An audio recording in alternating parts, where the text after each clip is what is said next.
Seconds here and welcome back to my channel, The Car Wash Chronicles. Today's a special episode because only Breaking Bad fans will really get this episode. Well, anyway, I'm at Walter White's car wash. Yes, the car wash he bought to launder his money in. So there it is just behind me in the background. The actual Breaking Bad RV is right there.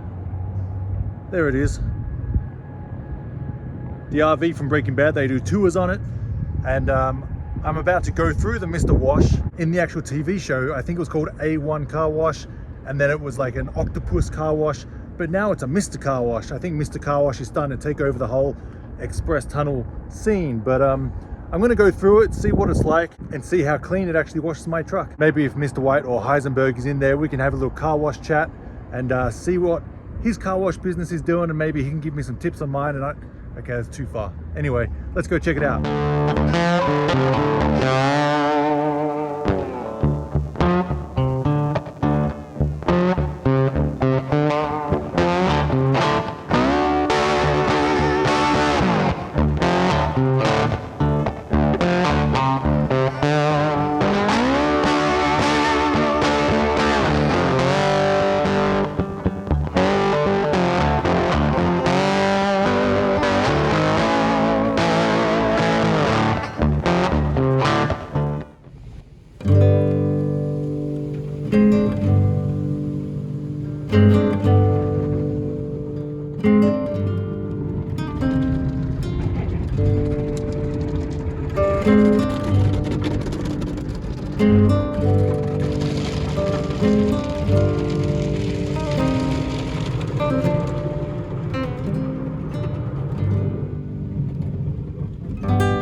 So I went through the Mr. Car Wash. It cost me about $10, just under $9.80, and that was for the basic. It had the different levels you could choose from, but I just went the basic one, and it's been probably half an hour since I went through because I had to drive around and do something. But I mean, it's very, very basic wash. It's a couple of, still got the dots there from the spot free, I guess, but I guess that's why it's the basic wash, because it's as basic as it gets.